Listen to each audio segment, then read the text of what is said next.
ভাই চন্দ্রডিঙ্গা যে পাহাড় আছে, পাহাড়ে যাওয়ার রাস্তা কোনটা? এই ব্রিজ ফারিয়ায় মোটরসাইকেল নিয়ে যাওয়া যাবো। এই যে এই পাহাড়ই তো না? আসসালামু আলাইকুম বন্ধুরা, জুয়েল ব্লগস ইউটিউব চ্যানেলের পক্ষ থেকে সকলকে জানাই আন্তরিক প্রীতি ও শুভেচ্ছা।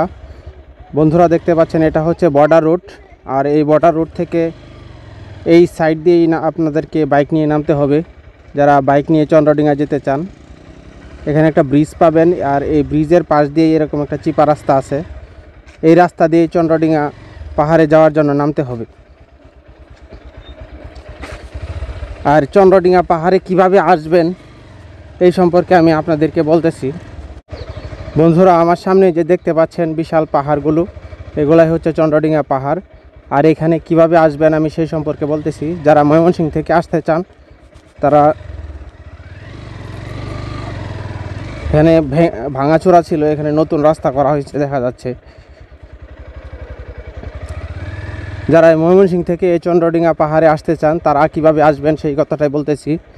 ময়মনসিংহ থেকে চলে আসবেন দুর্গাপুর, দুর্গাপুর থেকে চলে আসবেন কলমাকান্দা, কলমাকান্দা থেকে বলবেন যে আমরা চন্দ্রডিঙ্গা যাব, পাঁচগাঁও চন্দ্রডিঙ্গা যাব, তাহলেই আপনাদেরকে রাস্তা দেখিয়ে দেবে, পাঁচগাঁও চন্দ্রডিঙ্গা চলে আসতে পারবেন। আর আমার ভিডিওর শুরুতে যে দেখেছেন যে দিক দিয়ে আমি মেন রোড থেকে নেমেছি, সেই রাস্তা ধরে, এই কাঁচা রাস্তা ধরে চন্দ্রডিঙ্গা পাহাড়ে যেতে পারবেন। দেখতে পাচ্ছেন মোটামুটি ভালোই দর্শনার্থী চন্দ্রডিঙ্গা পাহাড় দেখে আসছে। এখানে একটা ছোট ঝর্ণা আছে, এটাও আমি দেখব। আর এটা পড়ছে কলমাকান্দা উপজেলাতে। পাহাড় থেকে পানি নেমে এই রাস্তাটা কিছুদিন আগে ভেঙে গেছিল, কিন্তু এখন আবার এই রাস্তাটা সংস্কার করা হয়েছে, কারণ প্রচুর পরিমাণে পর্যটক এখানে দেখার জন্য আসে। এই জন্য এই রাস্তাটা আবার সংস্কার করা হয়েছে। সামনে সম্ভবত বাইক রাখার জায়গা আছে, ওইখানে বাইক রেখে আমরা পাহাড়ের ভিতরে যাব ঝর্ণা দেখার জন্য। আমি আরেকবার আসছিলাম এখানে, তখন দেখতে পারিনি, কারণ এখানে বিজিবিরা ছিল, বিজিবিরা ভিতরে যেতে দেয়নি, বিজিবি ডিউটি ছিল, এই জন্য ভিতরে যেতে দেয়নি। তো আজকে দেখি কি হয়, যাই সামনে। বন্ধুরা আমার সাথে দেখতে থাকুন, নেক্সট ভিডিওতে অবশ্যই ইনশাল্লাহ আপনাদেরকে পুরো চন্দ্রডিঙ্গা পাহাড়টি দেখাবো ইনশাল্লাহ।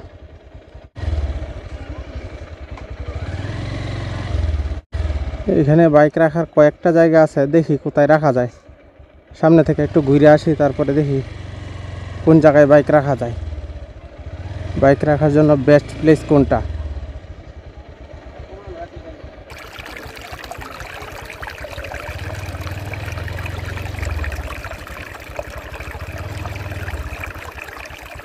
অনেকদিন পরে মহিষ দেখলাম, মহিষ ঘাস খাইতেছে।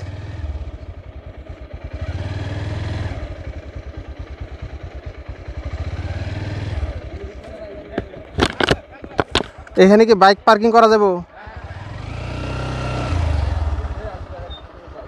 কত করে পার্কিং করেন? 20 টাকা।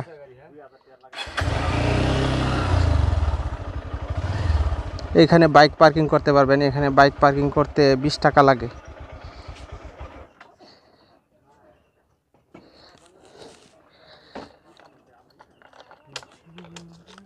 কোন টোকেন দিবেন না? আর আমার একটা দিয়ে দিবেন। টাকা এখন না পরে? ও যাওয়ার সময় টাকা দিতে হবে না?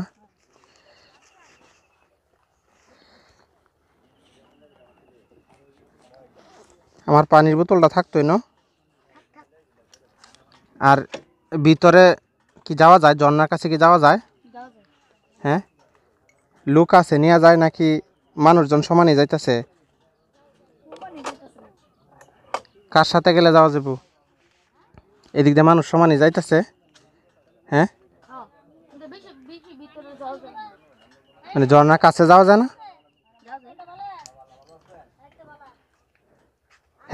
হেলমেট রাখা যায় নাকি? এখানে থাকতো। কোন দিক দিয়ে যাওয়া লাগবো ঝর্ণার কাছে গেলে? এদিক দিকে নামা লাগবো না?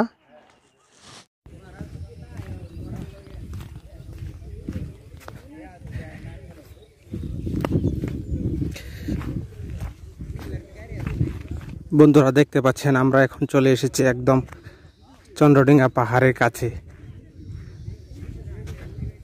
এটাই হচ্ছে চন্দ্রডিঙ্গা পাহাড়। দেখুন কি বিশাল বিশাল পাথরের পাহাড়। আর এই দিক দিয়ে আমি এখন হালকা ভিতরের দিকে ঢুকবো, তবে এদিকে ঢোকাটা অনেক রিস্ক, কারণ হচ্ছে এটা ইন্ডিয়া সীমানার ভিতরে নাকি। এখানকার যে লোকজন আছে তারা বলল এই জায়গাটা ইন্ডিয়ার ভিতরে। আর দেখেন পাথর, কি বিশাল বড় বড় পাথর এখানে। আচ্ছা দেখি যাই সামনের দিকে কতটুকু যাওয়া যায়।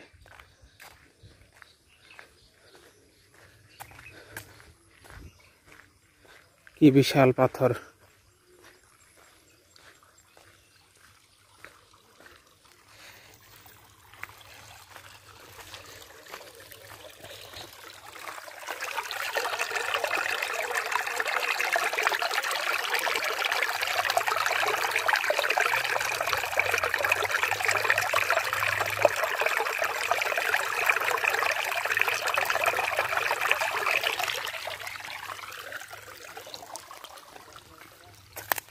আচ্ছা এই দিক দিয়ে কোন পর্যন্ত যাওয়া যায়? হ্যাঁ এখানে জনাটা না? হ্যাঁ ওই দিক দিয়ে ওইখানে কি লোকজন আছে যায়? দুবাওরা।